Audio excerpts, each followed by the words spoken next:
No. Yes, but not now. I didn't expect magazines. Is this a waiting room, or is there an inner office? This is the inner office. And this one's recent. I'm gonna take these old ones home unless you... No, thank you. How did he get that? He was right in the fire, snapping pictures. It's horrible. Look at that. Looks like Iwo Jima, doesn't it? With the flag? Only they're being crushed. Carried by escalators into the flames. Did you see it on TV after when it... It was horrible. Wasn't it more than 80? They were laid out like shish kebab in the parking lot. And it was raining. And the steam was rising off the corpses in the rain. I don't remember that. Don't you?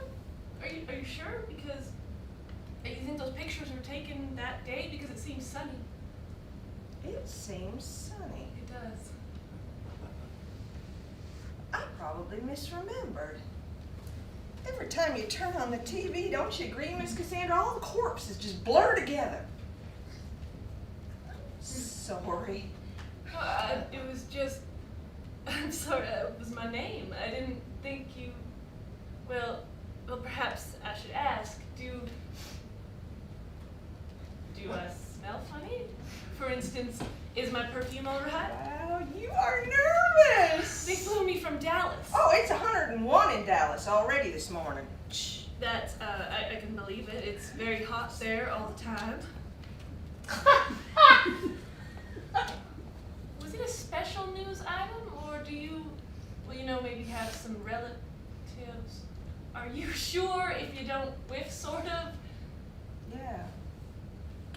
It was a special news item. Hottest place in the USA. Hotter than Phoenix. Hotter than Yuma. They'll catch up by noon. They're in the desert.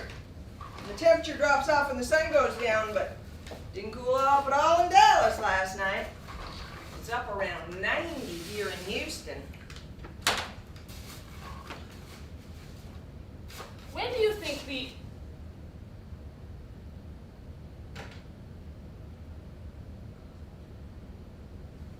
I feel like my plane crashed and I'm dead.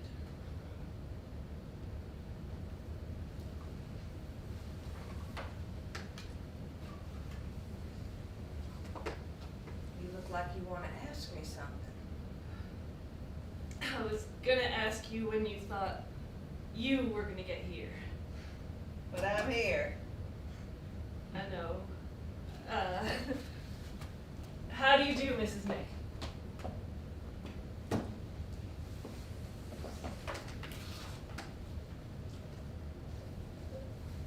I do smell liquor. Is that you? No, of course not. It's probably just mouthwash.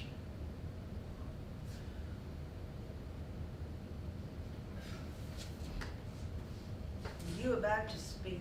Yes, And I thought better of it.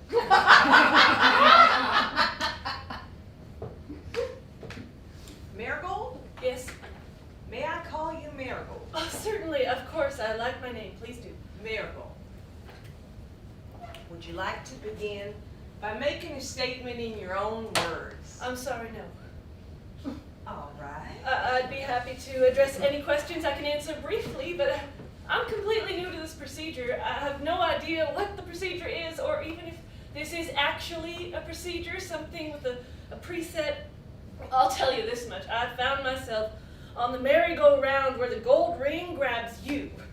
You just sit there waiting for the shadow to fall on you. And, well, you know, when I was a girl, we had, back in Ukiah in California, I kept chickens. And every once in a while, a hawk will get one. They'll come ramming over the clouds and knock a chicken's head off and dig out a couple of handfuls of breast and adios. And I don't see how a rambling monologue beyond this admittedly extensive depiction of the situation.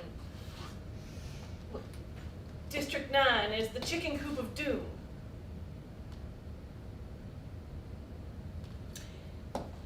Well, now, you've been with agriculture for 5 years. And about 7 months. 5 years and 7 months. And you are currently level 4. Have I got that right? That's right. Administrative and field coordinator, second class. And at the time of the Kernwood Farms investigation, that is the second investigation, the one in which you took part. I was acting AFC, first class. That was temporary. It was understood at the outset to be temporary. All right, a general question. Just happy with the work? No. For the last 2 years, I've just been waiting for this part to be over with. All right. More generally than that, just overall. Yes. Yes, very definitely. I travel, I meet new people. I'm always forced to confront new tasks. I'm always learning, and I suppose that's because we make everything we do, you know, a little harder than it has to be. So sometimes you're disillusioned with the work. No, it's just that in a bureaucracy. Oh, you're not disillusioned by the work, just by its nature. No, of course not. But what do we do? I mean, we inspect food. I mean, haven't human beings sort of, you know, been inspecting whatever goes in their mouths since? Well, we couldn't have invented the wheel if we couldn't keep from killing ourselves with the stuff we ate. In a way, we're less developed than cave dwellers. Miss Cassandra, you're being very open with me, and I'd like to be the same. Yes. All right, it's this. My feelings are hurt. Why? Why are my feelings hurt? Yes. Because I'm realizing you have no appreciation for the purity of what I do. I do not inspect food. I have no interest in what you do, or what the department does, none whatsoever, or in anything that goes on outside this room, or ever has, or ever will go on. All I dedicate to the purity of what we are doing now. And what is that? Well, I'm interrogating you.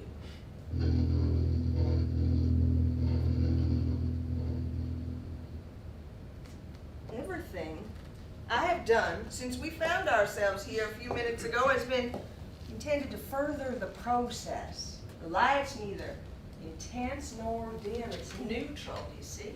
Chair's comfortable. It doesn't invite you to doze off. Nothing around here is intended to intimidate. When I showed you the pictures in the news magazine, I meant to posit a world which we have left behind, and to which we don't really wish to return, do we? Well, now we have this process all around us. A world of charred bodies. A history that is really entirely out of our control, whereas here in the department, things are actually within our grasp. If we adopt procedures, carry them out, that sort of thing. Sounds boring, doesn't it? It's really a universe within our control. Elaborate collaboration.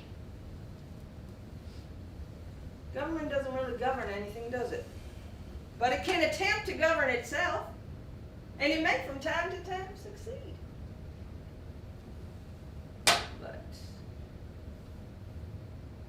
The attempt.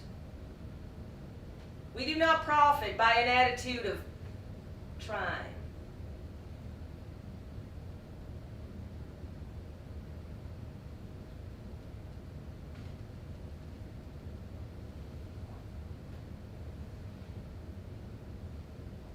You're doing an awfully good job of remaining quiet. Thank you. You're not volunteering any information. Thank you. Marigold, I want to suggest an attitude for us both to take. Of course. May I read you a paragraph from the journal? Do you know who John Wesley Powell was? I'm sorry, no. Oh, Mr. Powell was an explorer. He and his party were the first white people to navigate the Colorado River back in the early 19th century. May I read you this paragraph from his journal? The canyon is much narrower than any we have seen.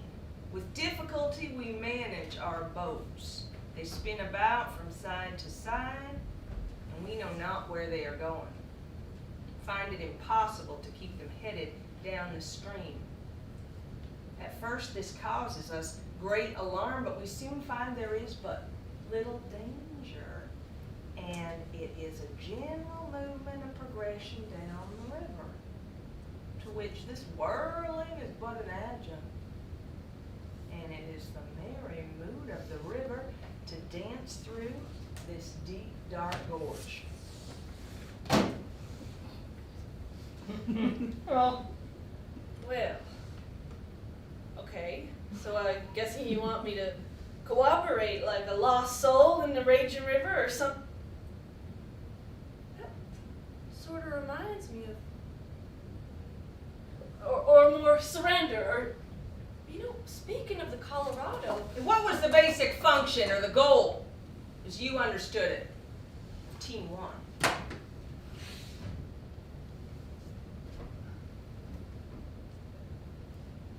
Did something remind you of something, did you say? It was, no, it was nothing, sorry. All right, I'll repeat. What was the basic function or the goal, as you understood it, of Team One? I was happy when I got Team 1. That does not answer my inquiry. I was happy for reasons that turned out to be bad things. Team 1 sounded primary, top team. It was really only equal to anything else, but it felt more in the spotlight. And more, we're number 1, and now it gets more of the heat. Team One gets no heat whatsoever, Marigold. That chapter is closed. We're here for a back and forth exchange, and I'm merely picking Team One as a starting point for that exchange. What was the mission of Team One? Can I ask you something? Why do you want to know about Team 1 if you don't care about what we do, as you say? Marigold, I'm asking the questions. We were in charge of the jam. And ultimately, the jam got not only the cameras, but the spotlight, didn't it? And the notoriety. Yes, ma'am, it did. The jam was not the place to be. You were satisfied initially with the plan as outlined. Yes. We were all very excited, all the teams, but especially those of us on Team 1, because we had the jam, and that made us one of the 2 link teams with the food and drug people. Nobody actually realized we didn't have a plan. We had the teams, we had procedures, we had goals, but that didn't add up to an actual step-by-step.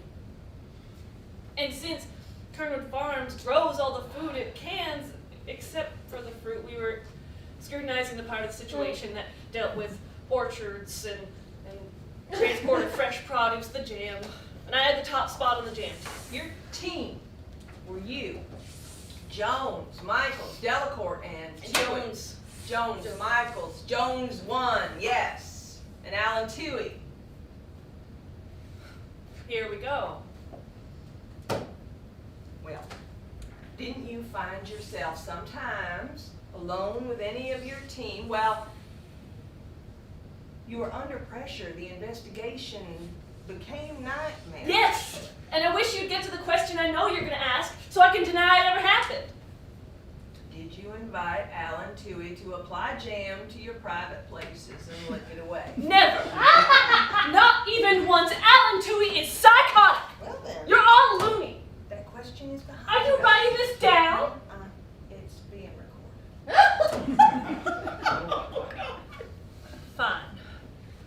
Because tone of voice is often so important.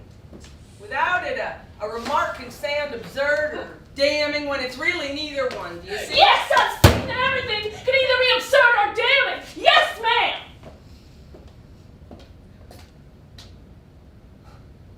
So, my outburst is going to be perfectly preserved in a little bureaucratic jar of jam. Marigold, I welcome your outbursts.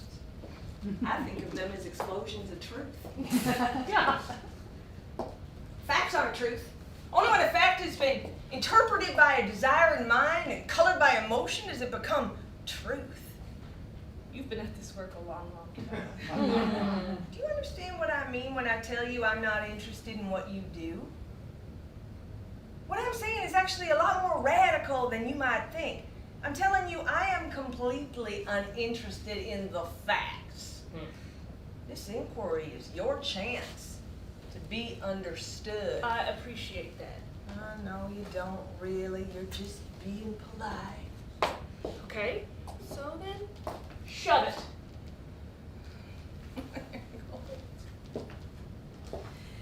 When I asked you the question you wanted me to ask concerning you and Mr. Alan Toohey, I was asking you to say yes or no to a statement that claimed to be factual.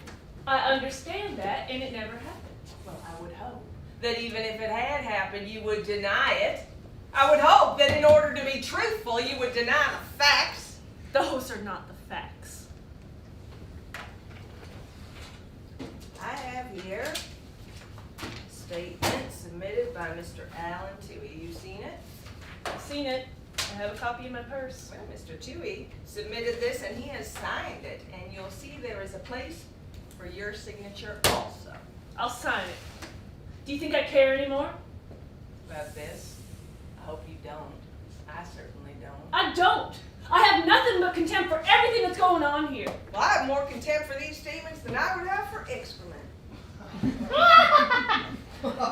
I need some kind of representative. I should have asked for a representative. Putting me on. Of course not. Deceiving me. I'm just asking for a representative. Marigold, I think you woke up this morning, knocked back a double at Charlie's Timeout Lounge, and floated in here without a clear idea about anything. I am formally asking for a representative. I am your representative. Marigold. I am the ombudsperson for human resources for the southwestern region. I take your case to them. And if necessary, in order to demonstrate my contempt for these statements, I will douse myself with gasoline and light myself a fire.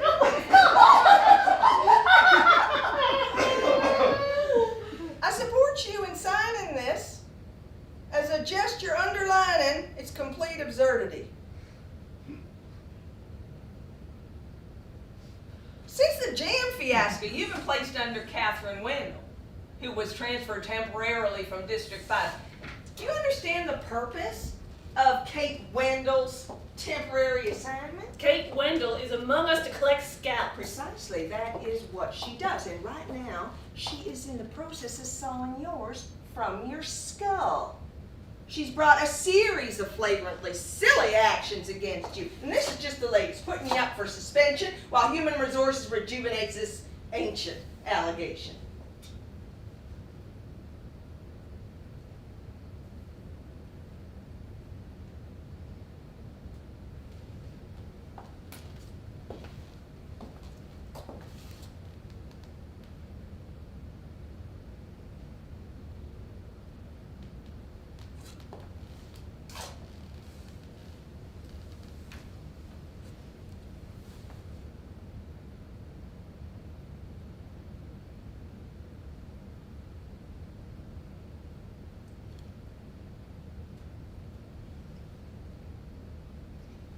If I say something that might be misinterpreted outside this room.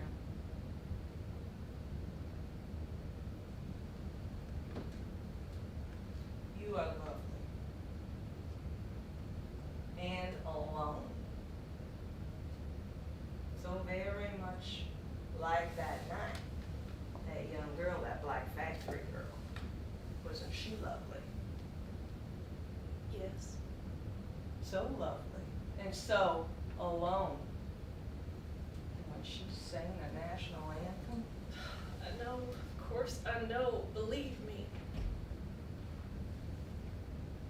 This is a moment when you know history is being made. I mean that every moment is history. When I talked about the steam rising off the corpses in the rain.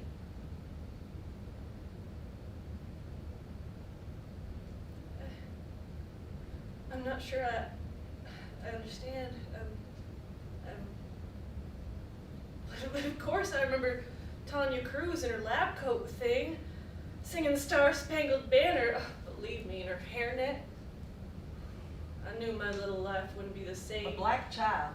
After that, Sings, I "Oh, could say, feel can you a see?" dozen United States In a senators jam lining factory up. in the Department of Agriculture tramples to She its was cute as roots. a bug, and she could sing. Is that History, whether it happened or not. Happened. But it had the tenor of emotion. It didn't lie there like a fact. It vibrated with life.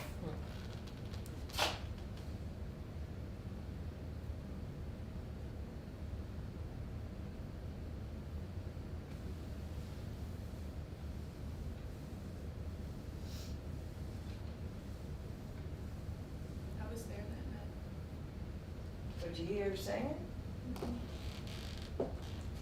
But the 17 girls were cut off from us. We had no visual, no audio. The FDA people had a phone hookup, but the girls had stopped answering. It was like they were hostages in there, but nobody was holding them. And they could have went out any time they wanted. We didn't know that they had a camcorder. It was incredibly hot that night, wasn't it? Upper 90s? Yes. It's partly what I mean by being under pressure. If you didn't find yourself under pressure, one of your fellow workers, you realize, of course, I mean, too, eh? It was hot, yes. Muggy. Frogs were squawking and the bugs were screaming. There's these big patches of dark. The fields were like vast dark craters, and these other places with glaring lights and TV crews and a couple of food service trucks and this throbbing generators and the exhaust off the generators and this sweet smell like some kind of blossom. Throbbing generators. Sitting in the car, sweating. Cracked the window for air. The skeeters swarmed in. You'd keep the skeeters out. It was like a steam cooker in there. And the Senate hearings were 2,000 miles away. Texas all around us. Louisiana over that way about 60 miles. And in that direction, you could feel the continent turning to mush, to swamp. You could feel ghosts with malaria wandering around. Old spells, brown bones. It was like we were on this little saucer of earth that had been cut away underneath us, and here we are floating in all this red darkness that was completely real. The issue, the goals, the procedures, that was a comic book. The Department of Agriculture, it was a dream. Somebody made it up, and I'm sitting here with this jar of Kernwood Farms jams in my hand. And it could have been full of secret voodoo fetuses. I mean, it was scary and ridiculous. A jar of Louisiana madness, and we'd opened it up, and it was all over us. You couldn't make sense of that unreality. You couldn't pay homage to that absurdity and that fear simply by saying everything seems so crazy. Holding this ridiculous jar of jam. Those 17 girls trapped in there for the third day. A simple inspection turned into a movie. Into the Alamo. Yeah. held up that jar of jam and you said, Exactly. That's it. Hey, Alan, do you want to throw this on my tits and lick it off? it was a poem. It was.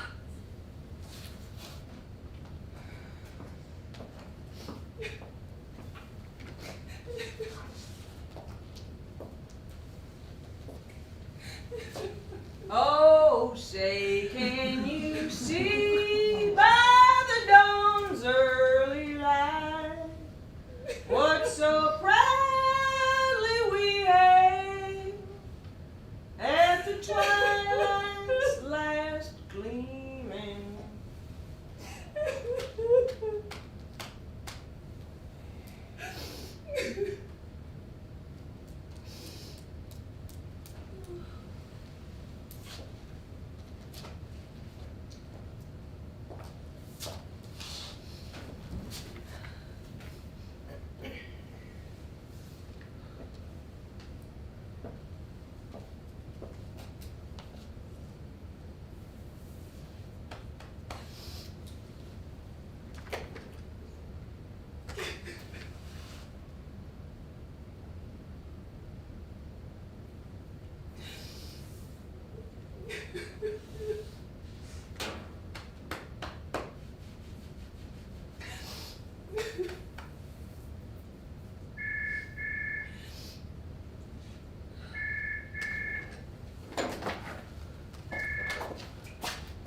Bruce, what's the meaning of this? All right. George. Well, Georgina. Well, obviously. But is it your nonsense? Is it April Fool's? She asked respectfully. No, thank you, fine. Once was fine. Yeah, well, of course, I better have. And right after lunch.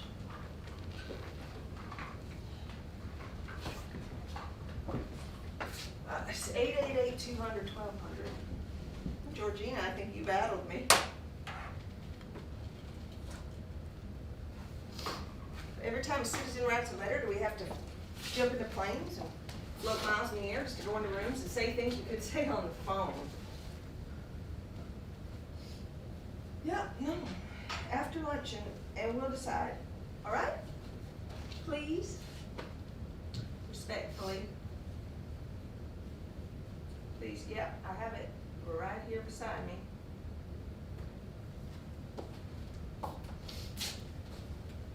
Okay, bye, George. What have you done? Me? Well, what has your husband done? Who? Mr. Cassandra. I'm not married. Well, Mr. Cassandra is... I guess. What's his first name? Who? My brother. Oh, you've forgotten your brother's first name. I have 3 brothers, and if it is my brother and it isn't Mark or Luke or John, then I don't know What? who it is.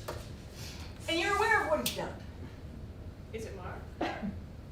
And you're aware of what he's done, but you won't say clearly that it's your brother who has undertaken this mischief, because that's all it is. Okay, good. Because if you told me that Cass was up a tall building with an arsenal, I'd believe it. He Cass, does you not call have- him Cass, my brother Mark. Doesn't have an arsenal. Does he have a gun? Well, you tell me. What kind of firepower do you think we're talking about here? I should, where is this happening? I mean, I don't even know what city he lives in. Maybe I should be there. Beautiful. Right now, you're bringing an incredible energy into this room. You've torn the roof off, and money is pouring in. I'm a little reluctant to bring you back to Earth. I want to get back to Earth. Well, sometimes the things I allow to invigorate me aren't clean. I think I'm destroying myself. God damn you!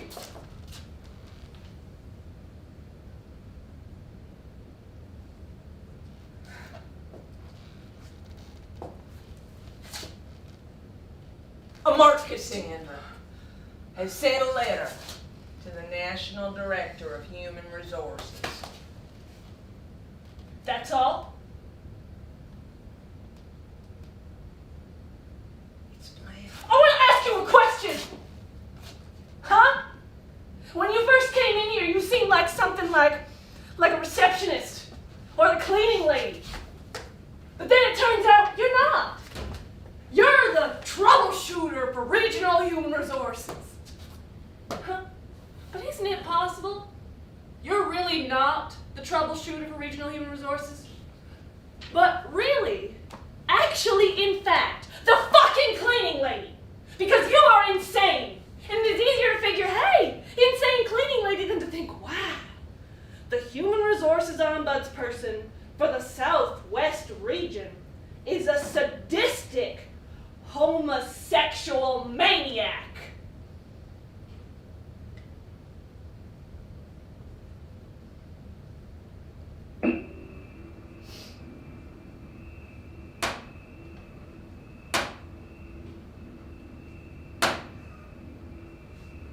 Tix, have your brother's letters arrived?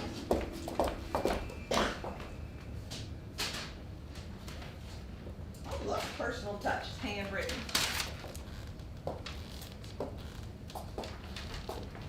Dear Director James, out of a family pretty well running wild all over Texas and California, in the entire United States that is the Cassandra family, my sister is the only good one. Her name is Marigold Cassandra, the only good Cassandra ever born. This letter is to draw your attention to the following facts. Oh, look at this, look down here. Can you read these two words out loud, please? No. Number one, first, a person called Kate Wendell was made my sister's boss and started in riding my sister Marigold and ain't let up since, which is well over a year of unjustified bullshit.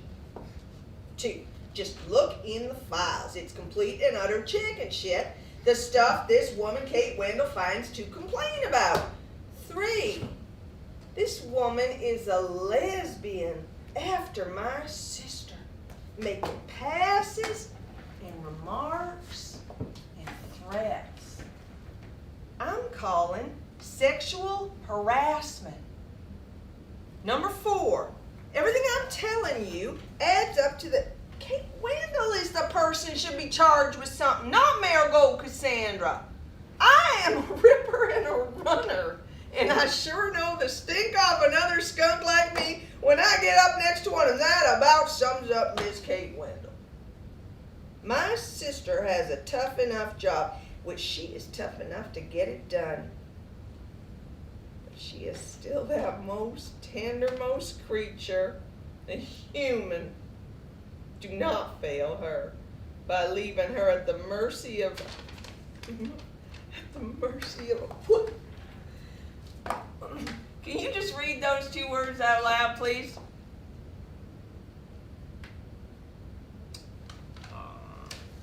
You read them silently to yourself, didn't you?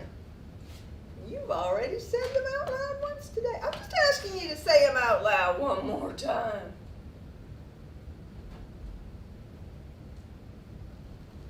All right.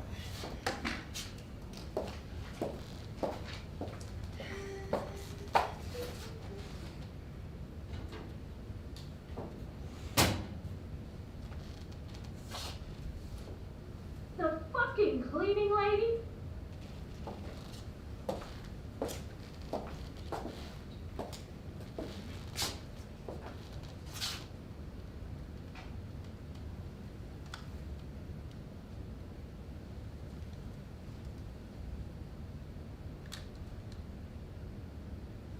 All right.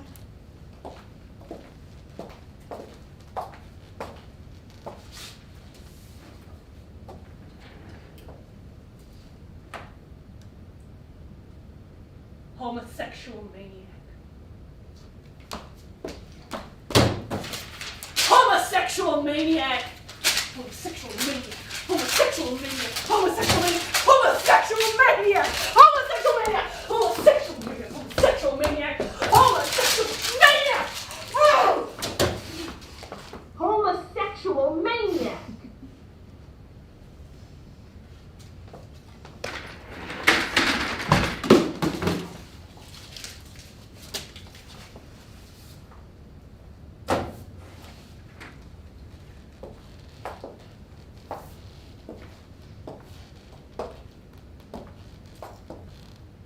Cass. Went down the Colorado River one time. I saw him one spring. He stopped at my place in Dallas. Said he was headed to Arizona. Gonna run one of those rafts for those outfits that takes a raft down the river and through the canyon.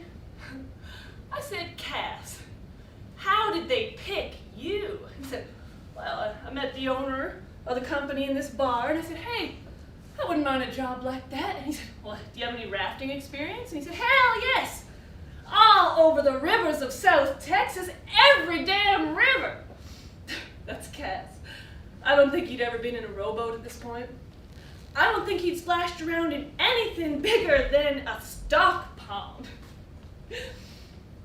After he got out there, I tried to call him once, but the office in Grand Canyon country said, oh yeah, he works for us, but he is out on a trip right now on the Colorado River. Now, what was that man's name? The explorer. Powell. John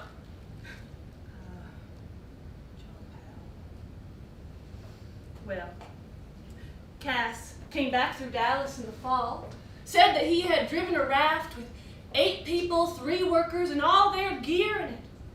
All their food, their camping equipment, all that. And he said, the second day out on the river, he heard this funny sound. He said, hey, Cookie, is there a train down this deep in the river? And the cook said, what are you talking about? He said, I mean, it sort of rumbles and rumbles. Are you sure there's not a train down this deep in the canyon? And the cook says, what are you talking about? How many times have you run this river? You really don't know what that sound is?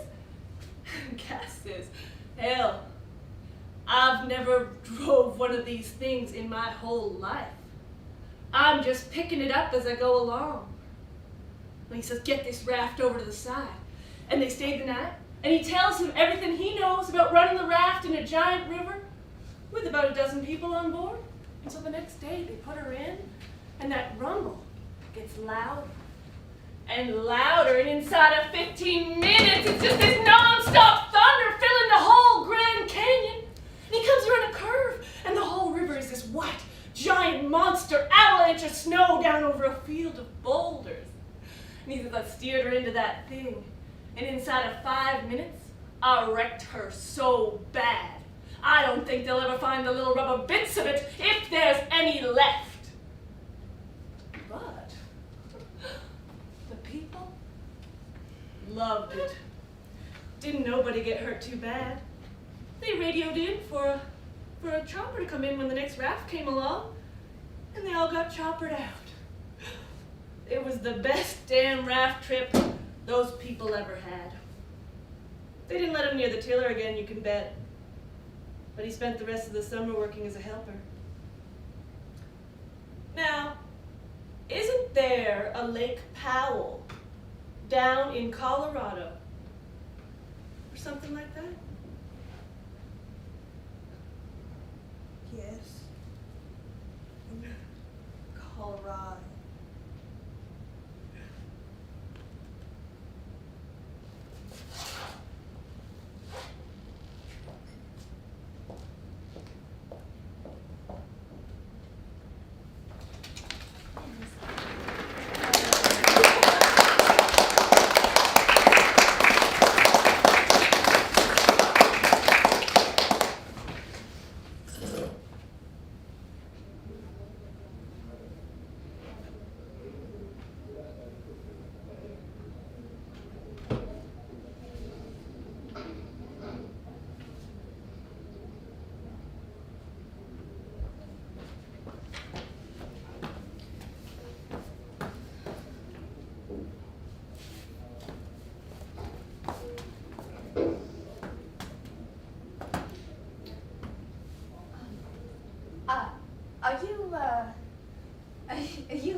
like Bill Jenks. Well, Wild Bill, the world's only snake with legs, Siberian shaman. Bill, do you recognize me at all? I don't think so. Can I have a coffee? I want to get really nervous. I brewed up 6 courtesy packs upstairs. That's all they had. I need to be creative. I'm sorry, I just plugged down. Is it okay? I never really knew you over in, just by reputation. I never really knew you had a sense of humor. You know, the world's only snake with legs. It's well meant. Respectfully. Fearful. Oh, call a spade. But the Siberian shaman, is that new? Well, sure, I'm new. Really? Yeah, you do seem different. There's an air almost about you. The man who survived Siberia, me in District 9, Tell me about it. I don't think I have to. I just didn't think things like that ever got back to people. Oh, you behind the back things. As long as you're Like from how did Canada. old Wild Bill get wind of? Yeah. You got snitched? Oh, he didn't. What? Oh, he hasn't heard it. Well, but I have, because, well, I'm not him. Bill Jenks. You're not Bill Jenks. Oh, but wait a minute. I do know Bill Jenks. I spent 45 minutes with him yesterday in his office. Legless snake himself. And I do agree I look like him. Well, huh. I'm down from Washington. Sure, you, district, regional? Well, I'm Washington, so I'm national. You're not like an undersecretary or something? No, I just report to a few. Chalmers and Anastasio and Tina Ray. Coffee?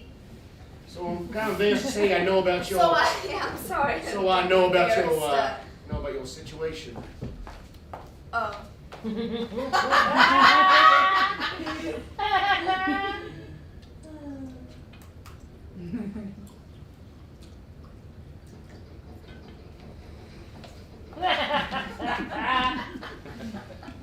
Well, hey, now it's your turn not to be embarrassed.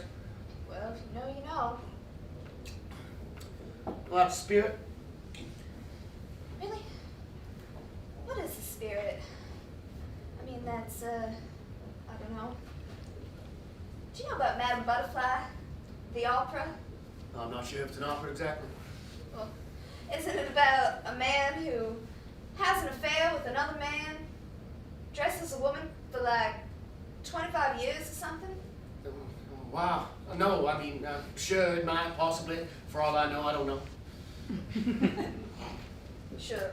Well, the Siberian shaman, that's a new one. Why do they call him? Oh, Jenks? Oh, Jenks got religion. I think he was into something. Oh, you mean like... Something religious, like he took it seriously. Oh, yeah, after the transfer, he took it to another level. Well, to a point well beyond seriously. The last couple of years, he's been a shepherd to his own little flock. Really, you mean like a pastor, a minister? Yeah, a shaman. He's applied for tax-exempt status. Everybody you look at has some kind of terrible secret, don't they? Oh, he come to work this morning in a white minivan with lettering on the side that says, Worldwide Fellowship, Children of Jehovah. Yeah, you seem nervous? I'd say I'm more of a combination of stimulated and anxious. Well, that would add up to Nervous, but it's more as if I'm proud for this thing. I'm pumped, I'm ready, but at the same time I'm worried. You'll do More fine. every minute. It's one session and you're done. What you got to be worried about? Riggs? Riggs who? Oh, well, Riggs. Riggs the wimp. You don't got to be worried about Riggs. Just that's what you're up against. There's Riggs and there's Northrop and Toast. Toast? Oh, Jack Toast. An unusual name, but not unheard of. Who's Jack Toast? Oh, Toast. Well, that's I'm me. That's Toast? I thought you knew the lineup. Are you sure you have the right, Oh, I'm not sure. I just guessed. Are you Catherine Wendell? Kate? John Toast. Well, if I've met about 1/3 of the lineup, I guess I should feel about 33% less anxious. Oh, I'm not worried. That'd be a tiger in any investigation, but this is not my investigation. Investigation? Or interview. Well, which is it? I was told. Oh, interview. It's an interview. Well, why did you say? Well, generally I do conduct investigations, but in this case that is not the case. Well, I'm monitoring an interview. okay, well, John. Jack. Jack, John, what's the difference? I prefer Jack. Mr. Toast, What is the difference between an interview and an investigation? Well, an investigation might consist of a series of interviews. But interview would be unique, unrepeatable. See, an investigation would seek facts to be submitted in a report, while an interview would seek an interchange to be reported in a memo. Oh, investigation is terrifying, but an interview, Is it? Then why am I terrified? well, you got the jitters. 6 pots of coffee. Why are you monitoring? Well, that's what I do. I thought you conducted. Well, I do. I am an investigator, but in this case, the monitoring process is part of a larger inquiry. Inquiry? Yeah, that's terrifying. Yes. It's the most terrifying thing in our business. Oh, but not for you. No? No, because the inquiry isn't about you. It only has to do with your district. Look, whenever your district has initiated a process for termination, inevitably that process is going to end up in a... Wait, what? Terminated? Am I being terminated? Now, come on, wait a minute. Let's back up. Because I thought I was just going to go in there. It takes about 33 minutes. Describe the circumstances, her actions, Miss Marigold, Cassandra. Hey. I brought my notes. I didn't bring any notes I can about see me. how you I might. really just came to see the opera. Let's back and it up. Madame Butterfly. And now I'm being... Kate!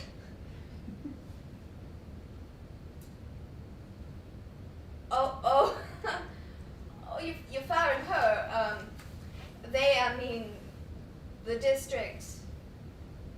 Not you. Can we back it up a bit?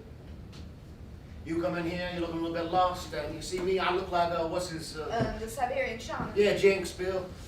We sit down, we say, hi, hi. And here we are now on the Espresso Express in a room full of Germans. Germans. Yeah, I think so. Well, it's decorated. Yeah, I thought it was a gimmick. I mean, listen, I thought it was a gag, but, no, yeah, they're speaking German. Do you think they can understand us? Oh, I think so. Nobody speaks only German. This is a hotel for Germans? Oh, like they have in Germany, a lot of places. That's really, Well, like everywhere you go, they have hotels for Americans, like in Germany, for instance. Is this going on all over America? Oh, probably, like in Los Angeles, they have the Meridian, or the in Orange County. Another hotel full of Germans? No, actually, they're French, you know, Meridian. I'd like to stay in a Japanese hotel. Yeah. But in America, of course. Why not? Oh, in Japan, I guess Japan would make more sense. Why? Well, Jack, because I don't know. Sure, okay. Because it's a wish. If you're going to wish for a Japanese hotel, you might as well wish for a Japanese hotel in Japan, don't you think? Well, it don't seem like much of a wish. Japan would be full of Japanese hotels. You'd expect it. You wouldn't have to wish for it. Sure. Well, so your first name would be John? Yeah, unless it was my middle name. Well, which is it? Terrence, my first name. Terrence John Toast. That is my entire name. Darn. What? My pen stopped. I'm writing notes sideways. Notes? Yeah, just jagging on the Java, you know, something to do with my hands. I don't think anyone should know about, I guess this encounter, coincidental encounter. Okay, well, so am I supposed to just go into the conference, the interview in 57 minutes and go and say hi and pretend? Can I expect you to actually be in the room? I don't call it a conference. Well, are you there monitoring or are you hiding someplace monitoring? Oh no, I'm the first one in the room. I go in 50 minutes early. I'm there when you all come in. You three come in together. God, you do look just like Bill Jenks. Well, Bill Jenks brings you in. And we're introduced, you and I, and them, even though we're acquainted. You and I. And them. Riggs and Norfolk, but I know them. But you pretend not to? No, I know them. But you don't know me? I flew with them down from Washington. First class. Don't dream on. Just wanted to know who I was up against. Nobody, not against. Just that, look, you only see the first class types for a brief second before you're all incinerated. I'm just... So you're not the incinerator. You're not the Terminator. You're not the investigator. Toast. I'm the monitor. I don't say a word. You're just making note of that. Can we just back it up all the way back? You back it up, Jack. I come in here, you come in, I'm just in here, Monitoring. minding my own goddamn business, and by a complete coincidence, can we agree on that? A complete coincidence by a random happenstance? Two souls collided in Bavaria. You know, I sort of feel like that sometimes. Well, not about meeting you, but, well, yeah, it's about meeting you, about your district. You know, folks are of the opinion that District 9 has become a sort of a kind of swamp, or Bavaria if you prefer, you know, full of incompetence. Full of snakes without legs. Oh, well, exactly, where every personnel procedure gets polluted. Y'all too incompetent to weed out the incompetence. Inevitably on appeal, the whole process gets reversed, they're reinstated with back pay, and they come back to work unmotivated, pissed off, and still incapable. Oh yeah, the legless snake, case in point. Is it with legs or without? Well, whatever you do to the guy's legs, Jenks is the last idiot who ever transferred to the 9th. No more refugees. The bridges are blown. Bavaria is festering in its own pus. So Riggs and so Northrop, before conducting a simple closure interview. Closure? Closure. You know, closure. A process to put an end to the entire incident. Well, let's seal off this particular compartment. Okay, closure. So Riggs. So Riggs and so Northrop, they get flown out and briefed on compartmentalization. They get quizzed on compartmentalization. Compartmentalization. Oh, it's new. Yeah, it's new because your district.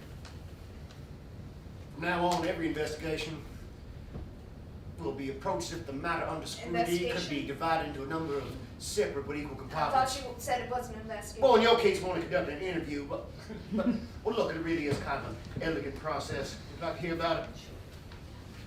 When the process gets polluted, we arrest the procedure by viewing the entire procedure as a number of discrete entities or units, compartments.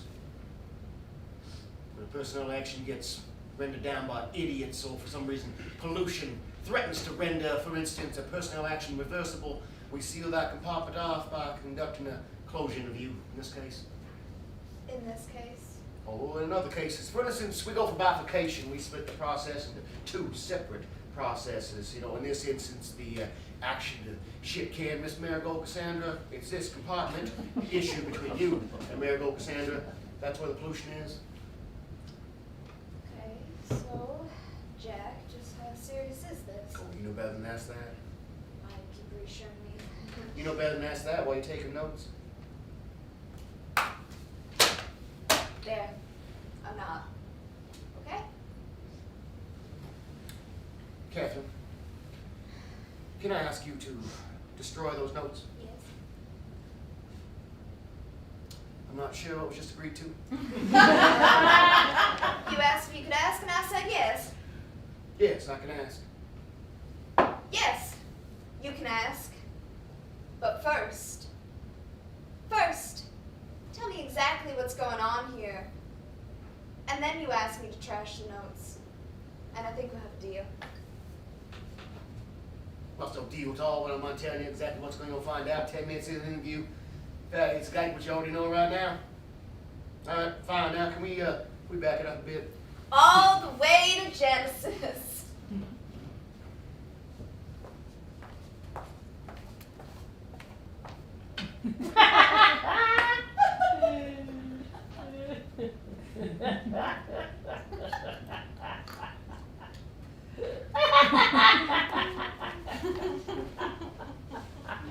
June of 3 years ago, District 9 Ennis. Wait, stop 5 years ago.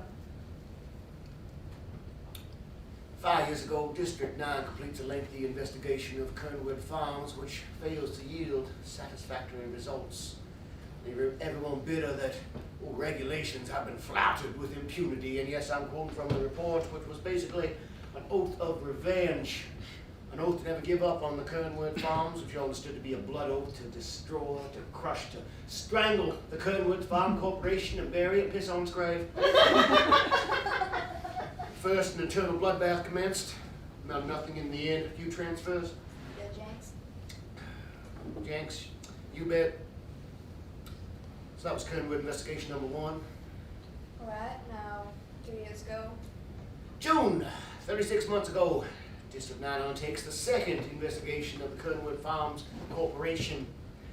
Pretty soon it's clear to everyone from here all the way up to Washington that what District 9 has created is its own kind of ridiculous Vietnam. Area. By forming independent units Teams, and attempting as Washington coordination with the Food and instructed. Drug Administration. As Washington Such a encouraged us massive to do. fiasco of duplication and repetition, just plain running around ensued that now it's June, 23 months ago. Investigation in place for over a year. Oh, such a fiasco that a 3-page overview submitted by a Kernwood attorney's law clerk to a staff on the Hill results in hearings televised. Hey, on cable. C-SPAN. Oh, Big deal. Big deal, yeah.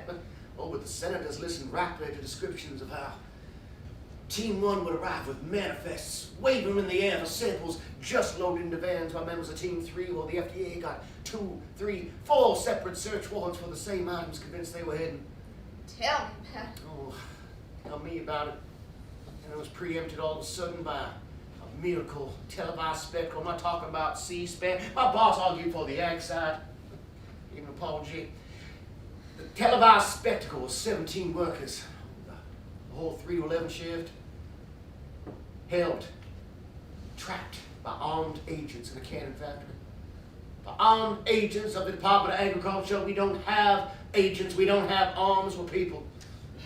I was at the farm. I was at the cannery. I was at the hearings. 17 workers. With a video camcorder. Side of those 17 weeping teenage gals wearing the blue smocks and the white hairnets, eating jam with their little fingers. Or that tiny little black girl, Tom Cruise. She's an actress now in a sitcom. She plays the daughter. It's not on the air yet. I don't think she sings. And what was the worst?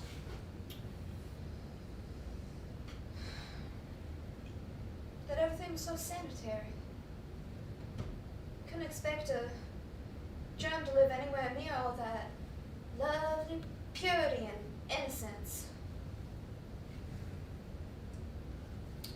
After that mess, the hearings resumed, testimony went on and on and on in the Kernwood Farms Corporation, in the offices, in the cannery, in the transport division, in the rows of grapes, in the dirt, and the agents repeating themselves like it was the Inquisition.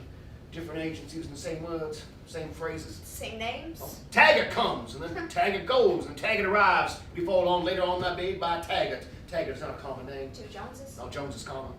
Michaels? Off with the heads. I tried. You were I in tried. charge of one head. I put Miss Marigold's head on the block. And up steps Mrs. May for the coup de grace. Boom. Phone rings. Oh yeah, she got the notice right in the middle of interrogation number 1. An interrogation. Well, yeah, that's a procedure. Series of interrogations followed by a series of termination interviews. The platform interview, the notification interview, the transition interview. All the time, the worker's head is just rolling and rolling and rolling. All this apart from any appeal process, of course. Are you kidding me? Absurd, isn't it? All this time, the worker's head is rolling. Since the first written notification, it's aroused by Federal Express, which is not the least bit federal. Suppose we ought to be ashamed by that. But I guess we aren't. Well, I know I'm not.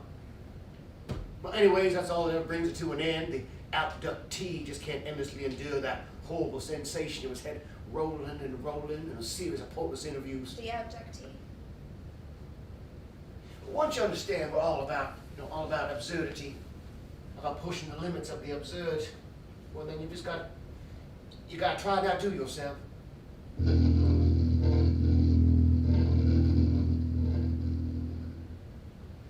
Well, what I said, I back it up. I didn't mean quite all the way to the last century. I just mean to the point where you walked in here and sat down with me. At your invitation. Well, if you insist, sure. And you're coming in, you look a bit lost, so I. So I. Well, I didn't think we were connected. I want to be. So you're harassing me sexually. Thought you were a baby. Thought. I now appreciate you are not in that category. You are a co-worker. Your gender is invisible to me. But you asked why, and you received an answer. Did you read the letter? The one from the brother, that is. Yes. Nope. So how did you... Well, Kate, we did not take the letter seriously. I mean, homosexual maniac. I thought you didn't read it. Oh, well, I didn't. But I sure had it quoted to me long enough. Especially the homosexual maniac part. I flew with them, Riggs. Riggs and Northup, who I'm up against. No. We seal this letter business off. Closure. It can't contaminate. It can't feed. It will die. So this is basically damage control? Damage control is no longer a term with much utility. This nomenclature was too apt. Compartmentalization is just so much more elaborate and so much more ridiculous. I mean, you talk about compartmentalization for 10 minutes, you feel like all day you've been breathing fumes. Everybody sounds like munchkins. I mean, technical absurdity. You see what's happening here? Sit across the table like this from someone and talk about our fate. No one in the whole department's ever talked to me like this before. I've never talked like this to anyone. And only one other person ever talked like this to me, and I'm sure I was the only one he ever. Manfred Dillman. Manfred Dillman? A man first and last. Manfred Dillman! Oh, he was a man coming and going. He was the one. He sat me down in his office on his last day, and you know what people say about him? How long have you been with the department? 12 years almost. I knew of him. Oh, some people say he was the greatest bureaucrat since J. Edgar Hoover, but they were wrong. He was greater. Tell me. Well, Hoover was a maestro, a campaigner. And he parted his name on the side, for Christ's sake. A conniver. But Dillman was a genius. Dillman was a poet. I'm sure he selected me entirely at random. He must have spoke to me for 5 minutes. He was wearing a brown suit and a yellow shirt and a blue necktie fastened with a tarnished silver longhorn steer's head. He invited me to push the limits of the absurd, to make that my vocation. He looked at me and said, "We are surrealists." And he dismissed me. Now, you see what's happening here? Well, all right. No. I'm offering you the formula for success, Kate.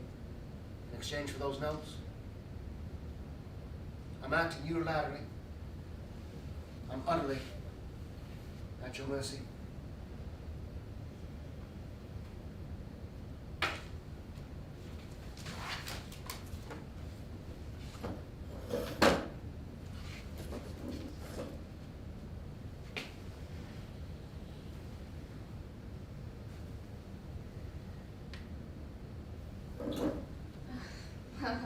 What are we doing? We're celebrating, honey. Okay. Celebrating what? A supremely intimate moment. It's unrepeatable.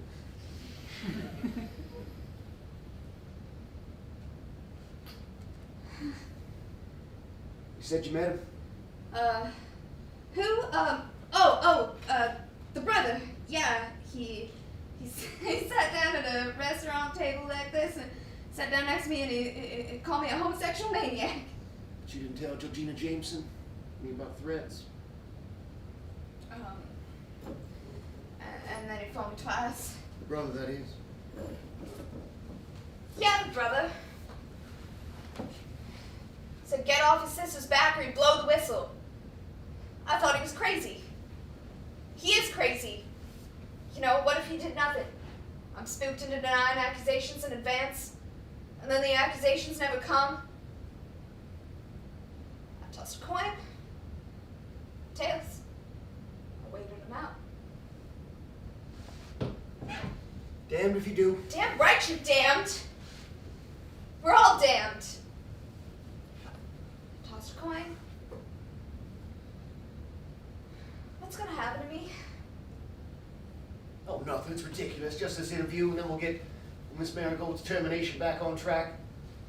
But me. What's gonna happen to me? Well, I was thinking.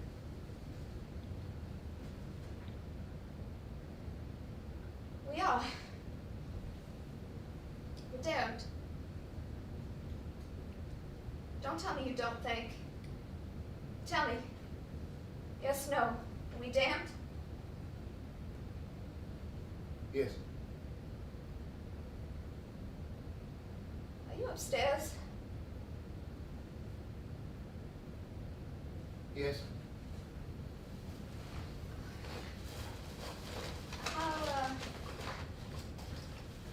How long, Oh, about 40, 45, about 5 minutes walk over there.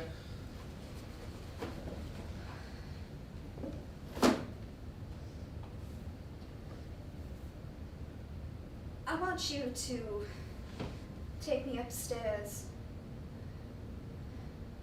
And then I want you to take me. Take me anywhere you want. And then I want you to drag me into that conference room. And then I want you to do whatever you want to me. Whatever you want.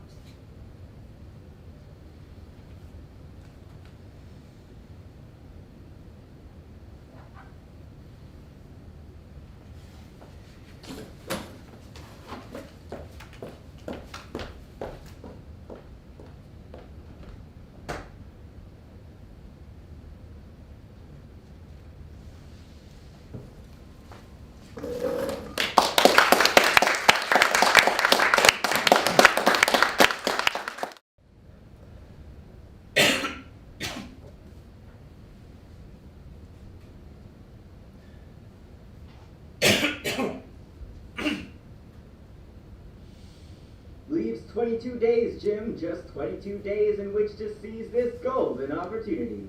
22 days, and that's...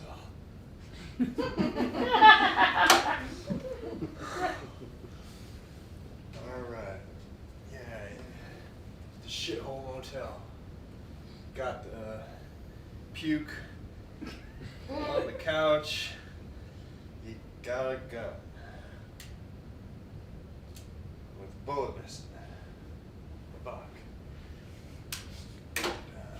Smoke.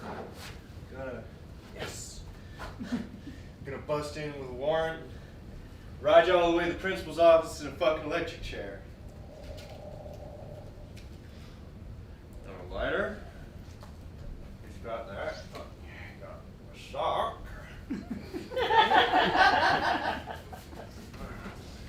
Got a boot somewhere.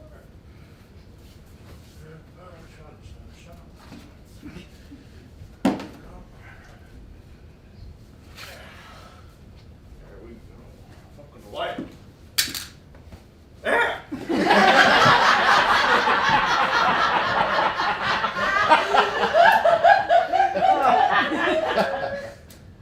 God damn it. Fuck, you get rid of the evidence. Get rid of that.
Oh, Jesus.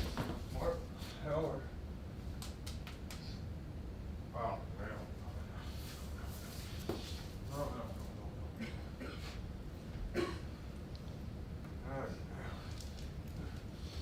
No. Okay.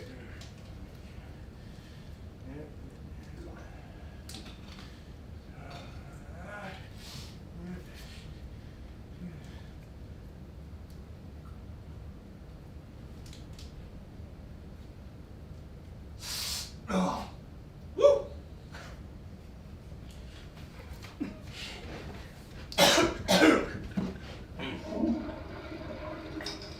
Oh, fuck. Plunger! Hey! That's a 12 noon, dude.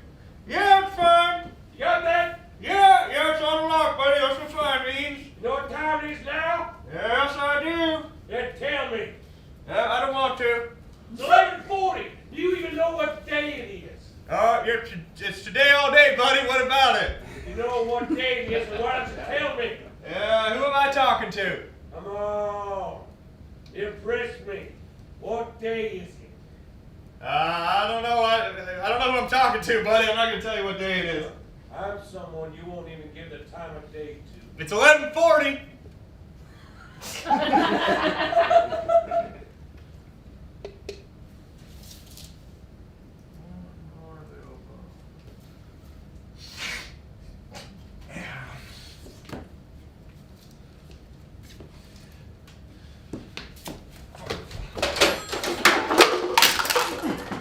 Hello?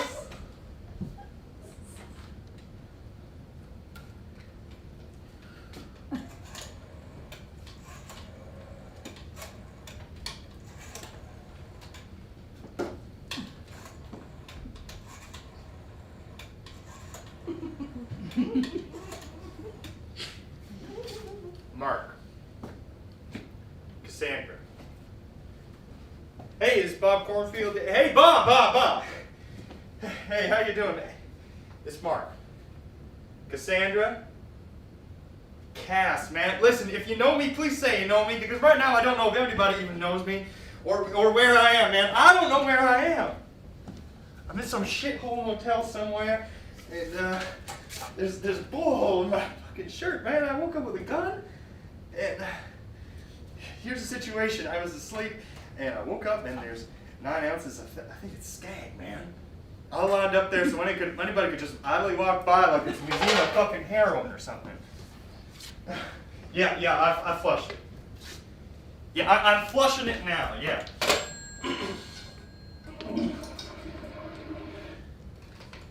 Yeah, maids? Yeah, I don't know about maids. I wouldn't care about them. They're just gonna open up the door, crack ash a cigarette, and be off.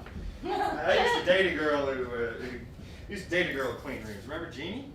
Jeannie Bailey, yeah, remember her? Towels? Oh yeah, they're fresh. What about it? Oh, I don't know, perhaps they didn't want to disturb the weapons and drugs in the former occupant, Bob.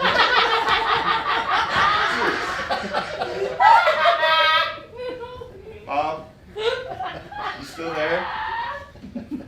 Listen. This situation is the outcome of some shit.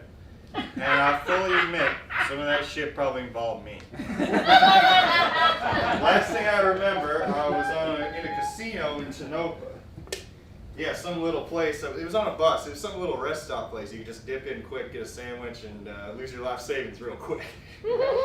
One of them places. Anyway, I was down to my last quarter. I stuck it down in a slot and hit for $5. Imagine that. My last quarter. You know, sometimes life can just... Yeah, anyway, I just went up to the bar, ordered myself a sandwich and a drink. Yeah, tequila. I don't know where I am, Bob! I feel like I've been taken away. Like, if I open up the window, it'd be nothing but outer space outside. Oh, no, I did. It's just like an empty field, swimming pool, a bunch of doors with things like cocksucker, fuck you, whore, cunt, son of a bitch, things like that. It's probably still Tonopah, but might as well be Zimbabwe for all I know. long ways from you kite anyway, especially if I'm hitching. So even if I had money for a sandwich or something to eat on and some bus fare, I mean, I'd have to find Route 80, right? I probably could get out through Route 80 via Route 5. Well, you're my sponsor, Bob.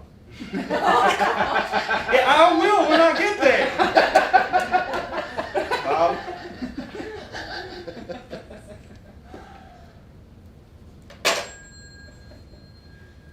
I've done something. I have done something. Whenever anyone, anywhere reaches out for help, I want the hand of Alcoholics Anonymous to always be there. For that, I am responsible.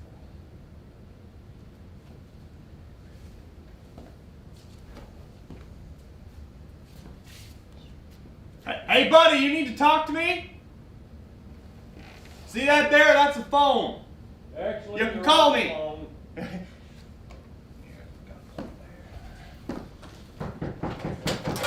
Mr. Cassandra, Yeah, who am I talking to? I'm Agent Salazar with the Federal Bureau of Investigation. Oh, that's a funny name. We're not going to have a conversation, buddy. Well, now, we certainly don't have to, but we've already been talking some already, now haven't we? Has it really been that horrible on a scale of 1 to 10? Below 0. You know, I was being so nasty to you a couple moments ago.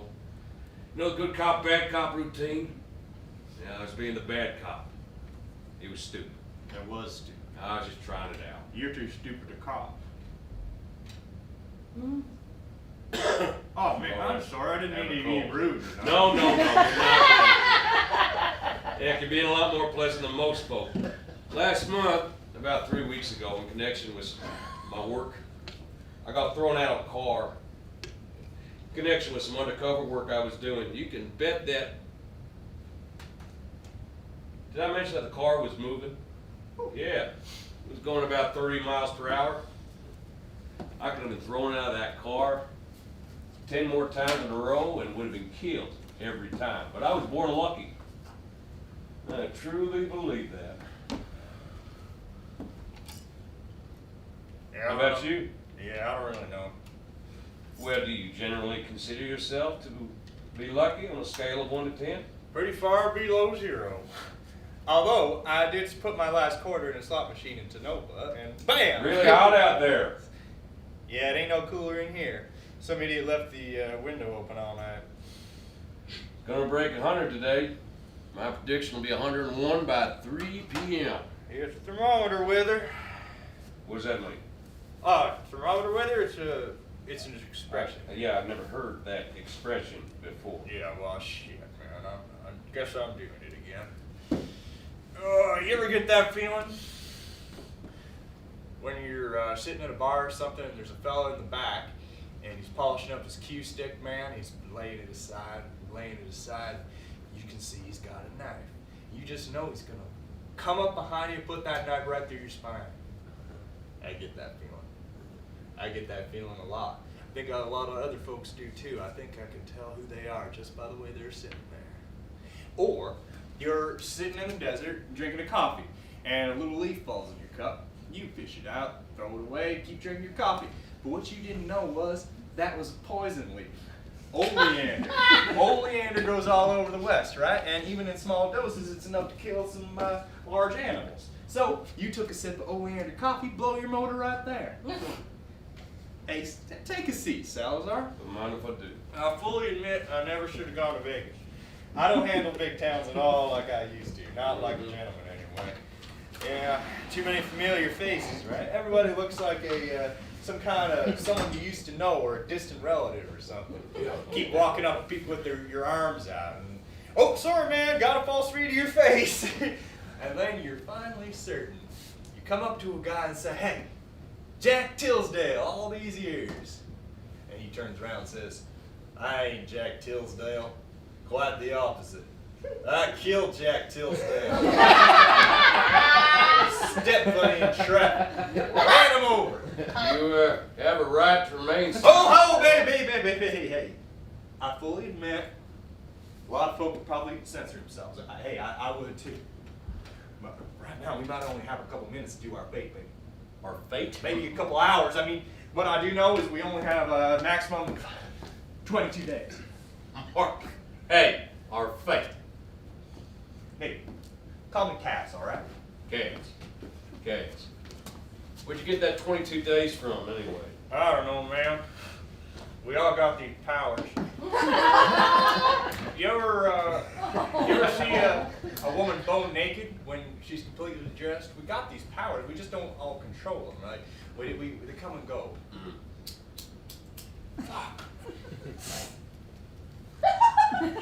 Your name is Mark Cassandra. You go by Cass. You grew up in Texas, Odessa.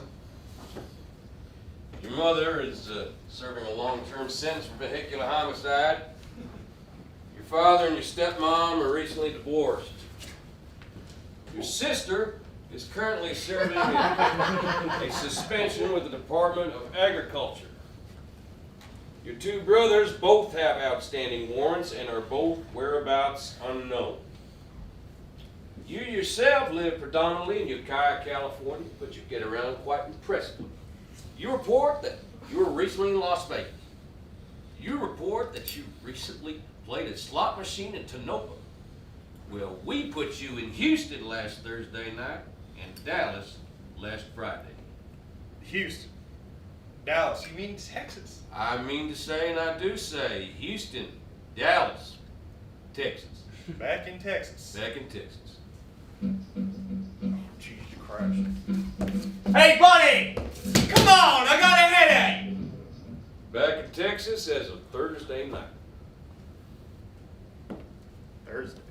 Back in Texas at the Luann Motel. The Green Room.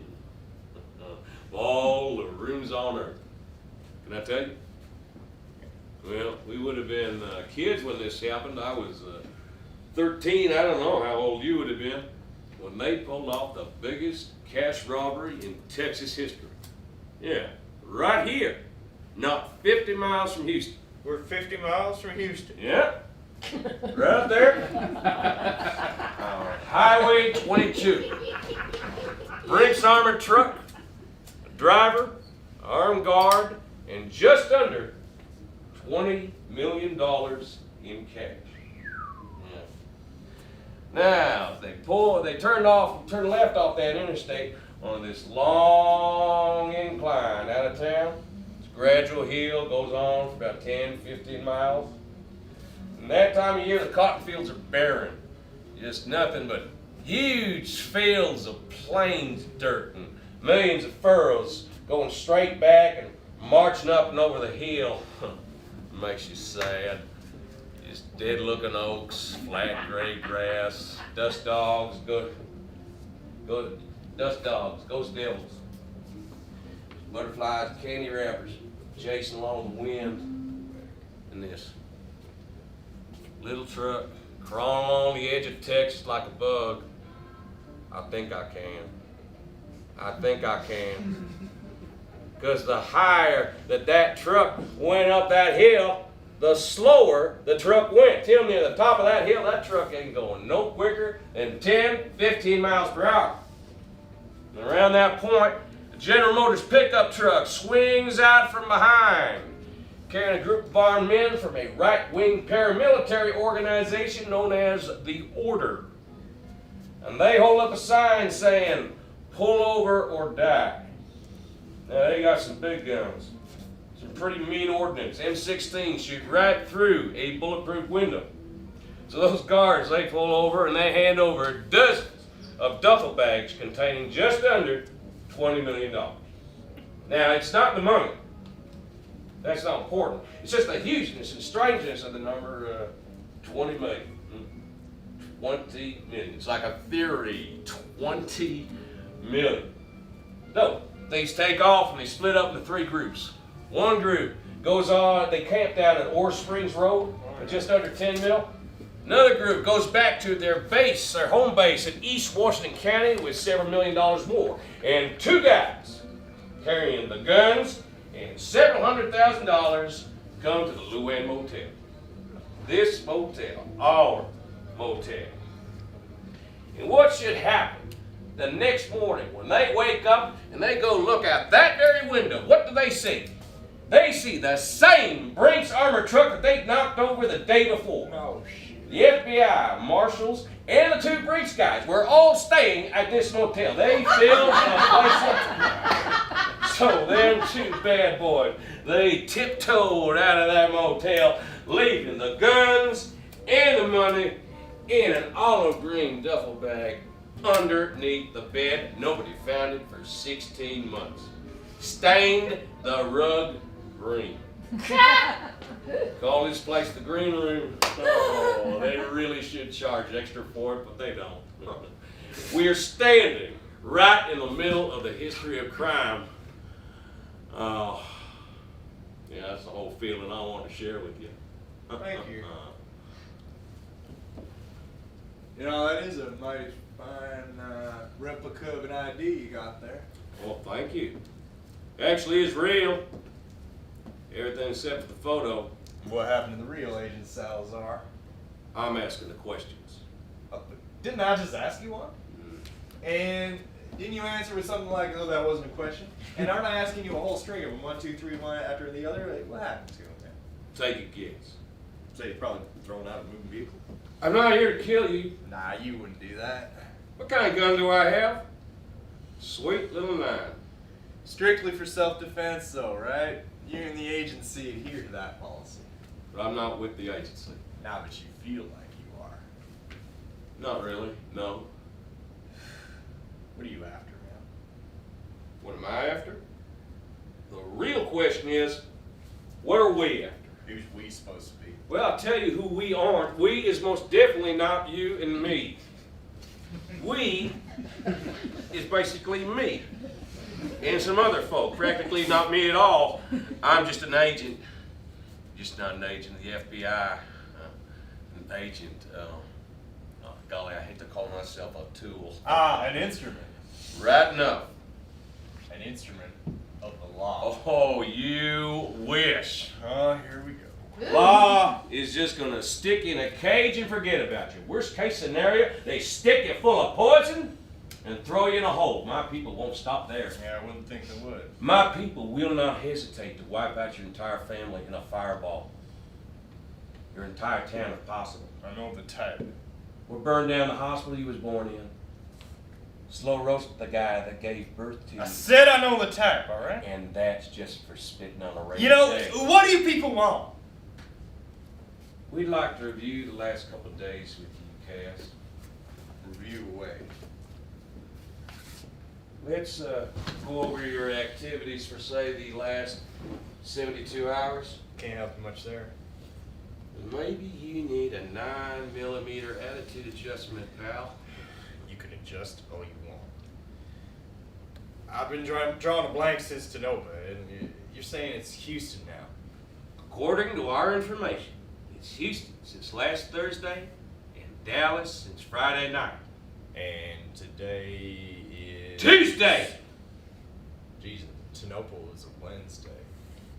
I've been on a pretty mean run, Salazar. First tequila went down at noon. Haven't remembered much since. Are you actually claiming amnesia? Well, yeah, I guess I have to. Dear me. You ever heard of the Dead Sea Scrolls? Yeah, I'm most people. I mean, not really my full attention or nothing. Mm-hmm. Well, you're just typical, don't feel bad. Yeah, I did. Who said I did? The Dead Sea Scrolls are an important revelation in the history of mankind. They're found by 3 brothers in a cave in Egypt. Dozens of papyrus rolls. You know what papyrus is? Yeah. I used to.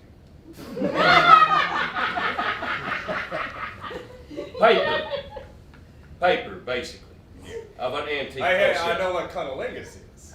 It's basically cunt licking. That is, go ahead and speak American. All right, will do.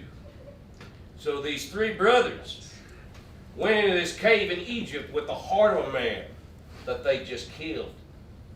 This man had just murdered a member of their family, so they killed this man in revenge. And now they were retiring into this darkened cave to take their revenge by eating his heart. That's how they do things in Egypt. And there they found the Dead Sea Scrolls, and well, the rest is history. What? They eat the man's heart? That is not important. You don't know the first thing about telling a story there. Yeah, they ate his heart. It was still warm, and it went down like candy, blood dripping off their beards, and they laughed and they laughed and laughed because they hated him so much. But killing him wasn't enough, and they died, wishing that they could kill him again and again and again. And then they found the Dead Sea Scrolls, which have taught us so much. So much. All right.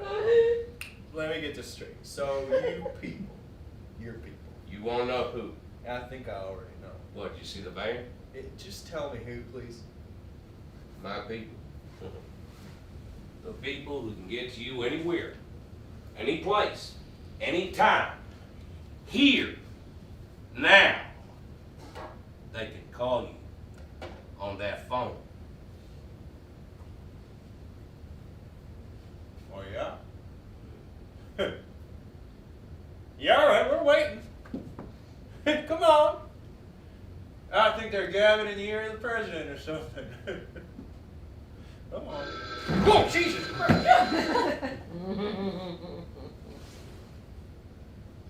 Think I don't know who you are? I've been waiting for you. I'm standing out here in the middle of the stage, not a breath of wind.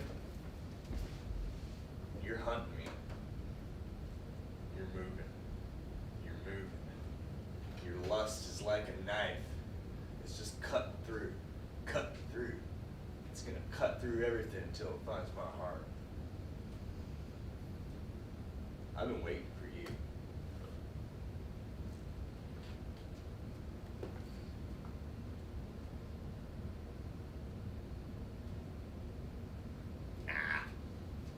You're the law. Gotta be. Government people gone wrong or something. What are you, DEA, FDA, DVA? D of A? No, the C of J. C of J? What the hell is C of J? I thought you saw the van with the logo. I didn't see no van, all right? If I did, I would have taken notes.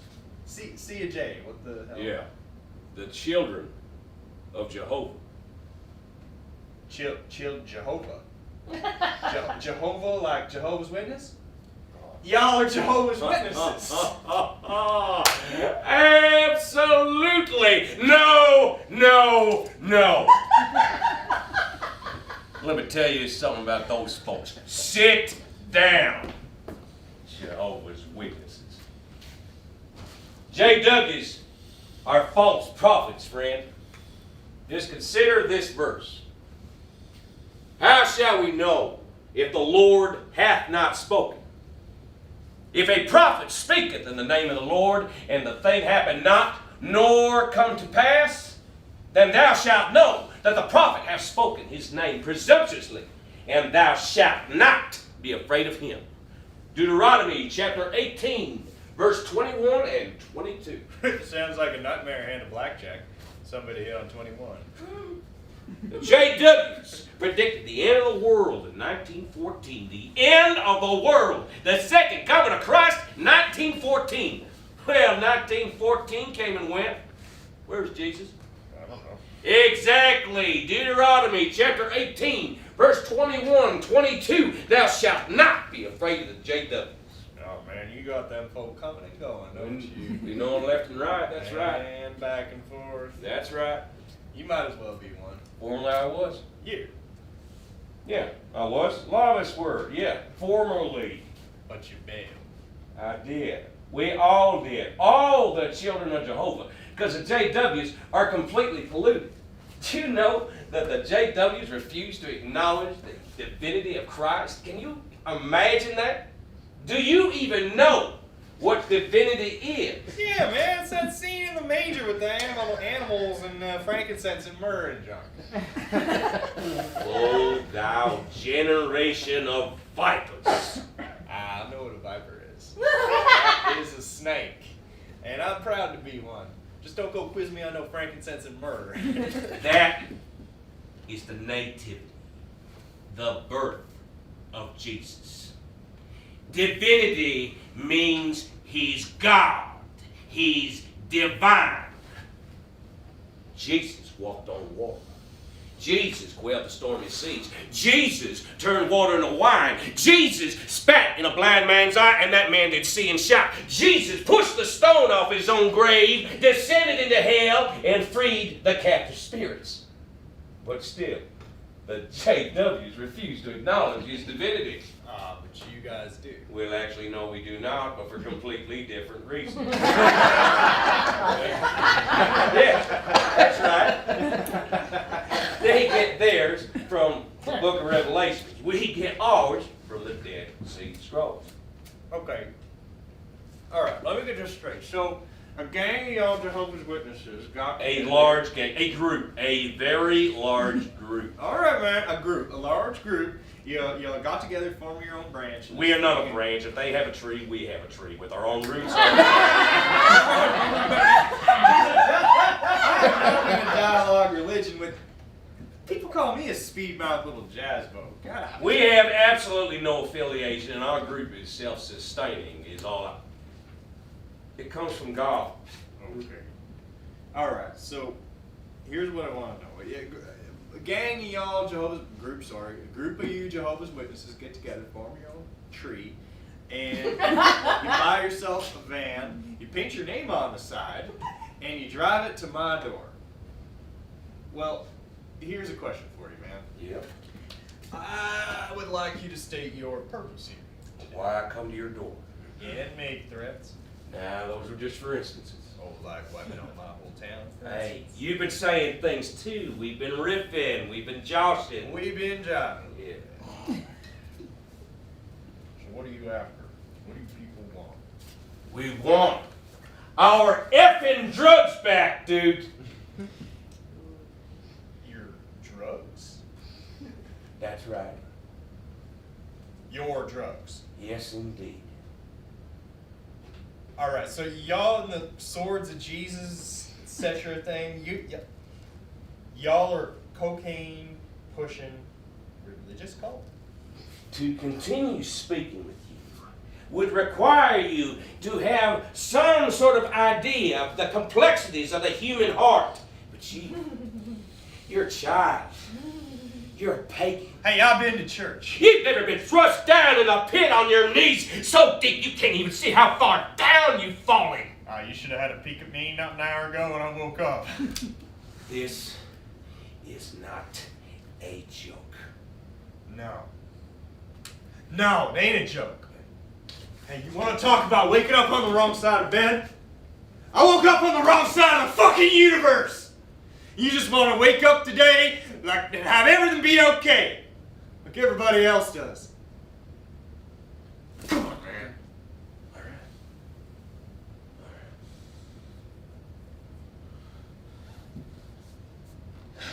So what's your crime? Did you lie? Did you steal? Is your life just one big ripoff? Who'd you kill? Did you kill somebody? Not so many words.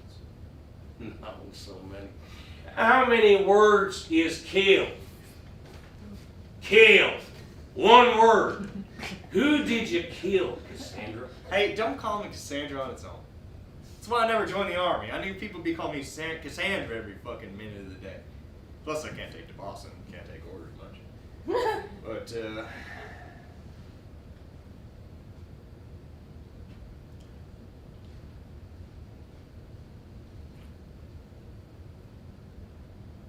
I lost a woman on the Colorado River a little while back.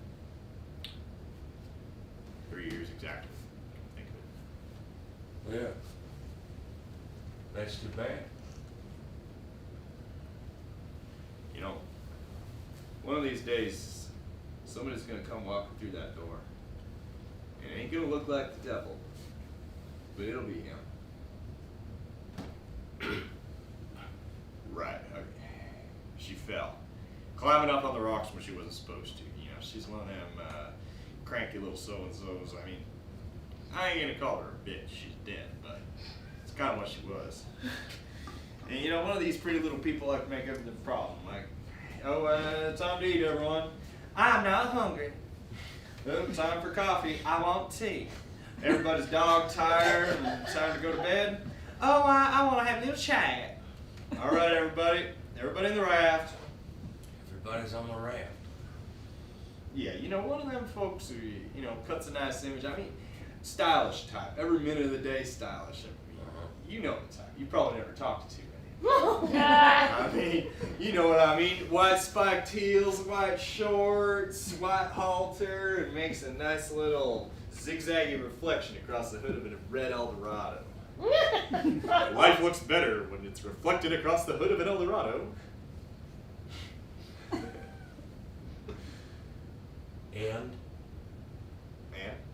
And we don't all drive red Eldorados. Yeah. The woman. Right. Everybody's on the raft. Yep. Everybody in the raft. So, you know, here we are. And where's she? We're ready to get in. And where's she? She's up on a personal hike, and someone's got to go fetch her. I mean, this was not a hiking trip, man. This was like we were utilizing the waterways, that sort of thing. So anyway, I go up about half a mile up the trail, and here she is. And get this, buddy. Here she is, got her ass in the air, pants around her ankles, peeing. And here it is dribbling down on the rocks, making a clatter about 80 feet below. And she gets shipped in her footing, goes over backwards. Doesn't even make a sound. Not even the slightest yip. Not till she hits the ground. It's just a PAH! Just the air. Just the air going out through her voice. I mean, later on we just had to have her choppered out, and I told people we wrecked. And, you know, it wasn't a big deal. That's what I told people. I told my sister that. And, you know, we just got up, dried off. It was nothing. Yeah. These things happen in a fallen world. My sister's all right. A lot of twisted folks in this world.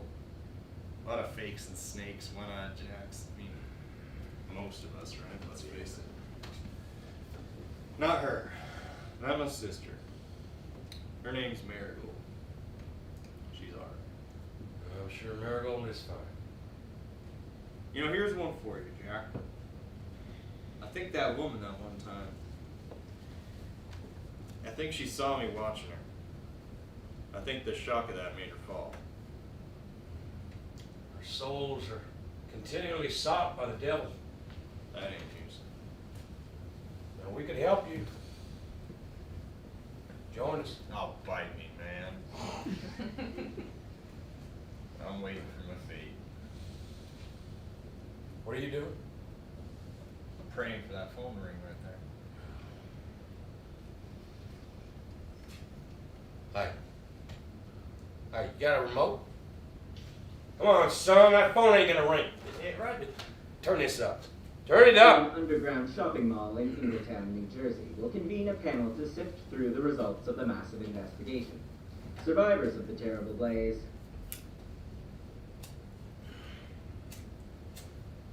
God told jokes and things that were just flat out nasty. Can you create a forest full of trees 100 years old and then just fill that forest full of snow?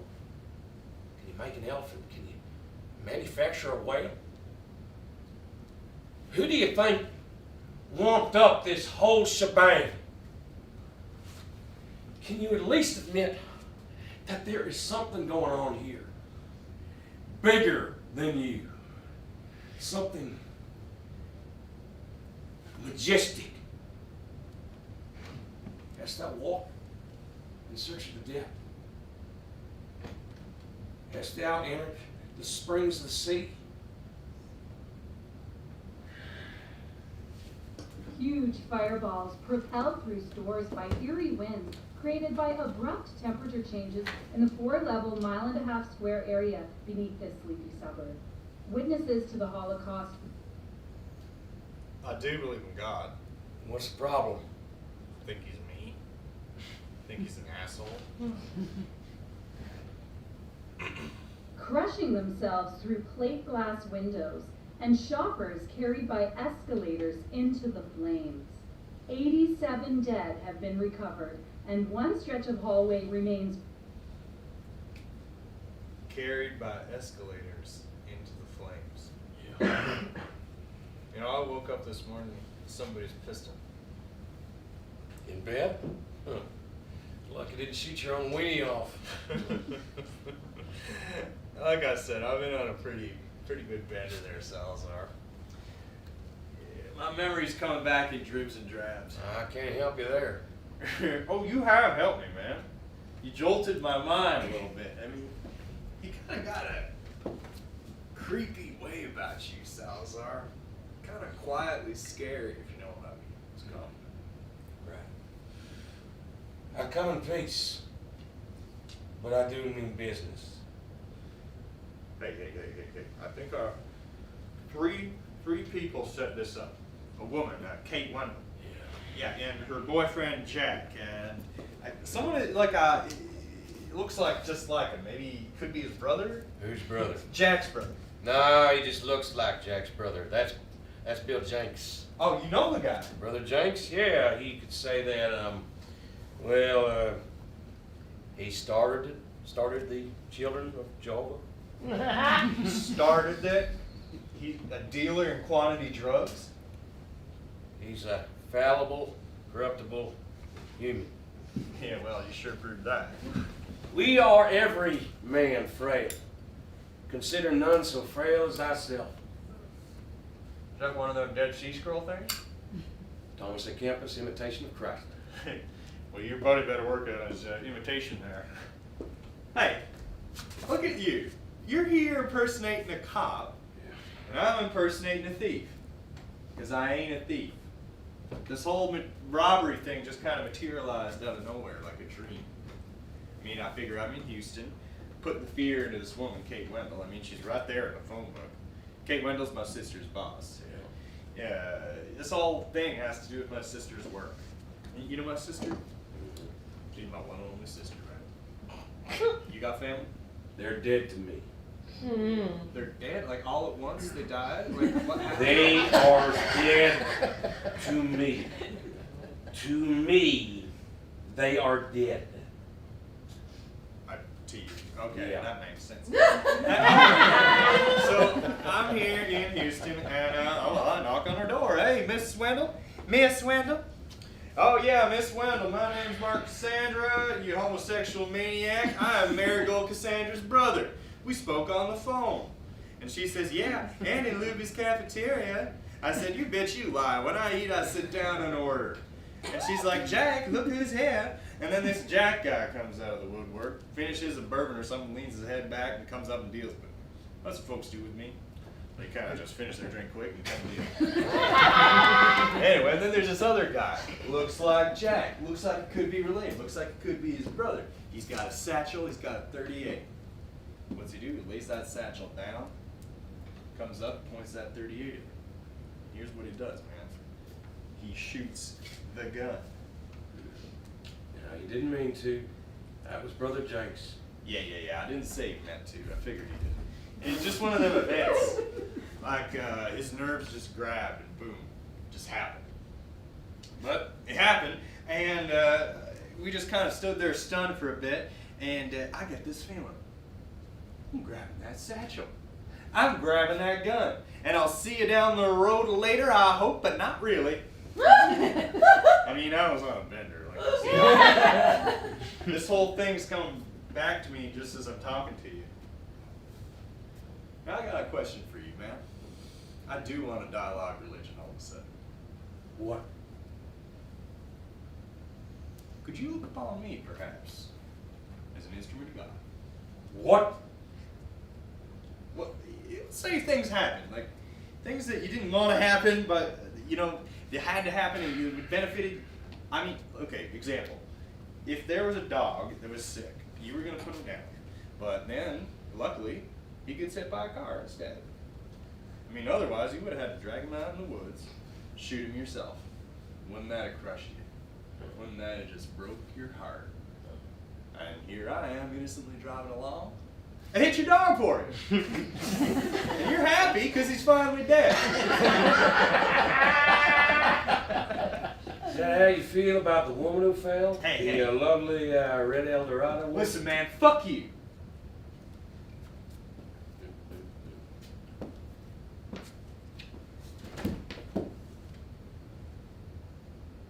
Flush your drugs down the toilet. It's oozing through the ecology as we speak. The cotton's jumping and the fish are high. That's bad. Bad? You know what's bad is this guy's supposed to be a spiritual leader. He's got his own group, he's got his own van, and he's holding a satchel full of drugs trying to blow my ass up with a 38. That's bad. I mean, in his friend's house. And he shouldn't have friends like that anyhow. What kind of substance was it? I don't have that kind of information. I think it was cocaine. Well, that makes sense. I don't know how this happened. Like, her boyfriend, they set the whole thing up. Her boyfriend knew some dirty narc, some lost soul in the DEA. Jack set this up. Yeah. And Jack ain't Brother Jake's brother. I believe he's brother to the devil. Ah, so you see, I am an instrument of Jehovah. We, the children of Jehovah, we are just beginners. I don't know what came over me. That Kate Wyndham. Can I tell you something? Of course, look upon me as an instrument. He came to me crying last night. He wept in my lap. Wept in my lap like a child. I just think he's always been in love with her. Oh, she ain't that lovable.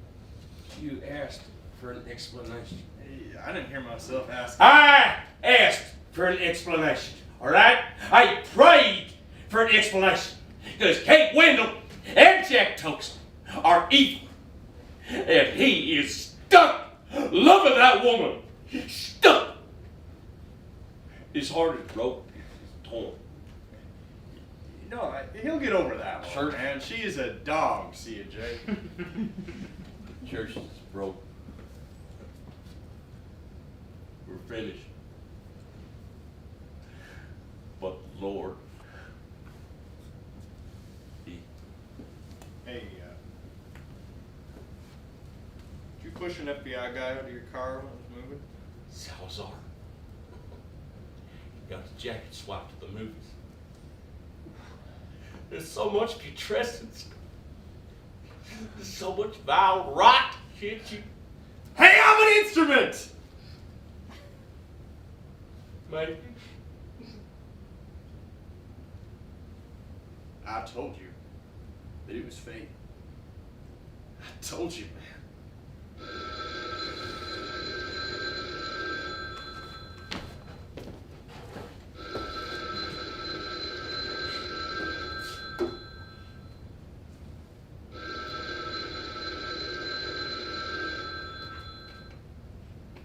Hello. Yeah. Franklin. Yeah. Come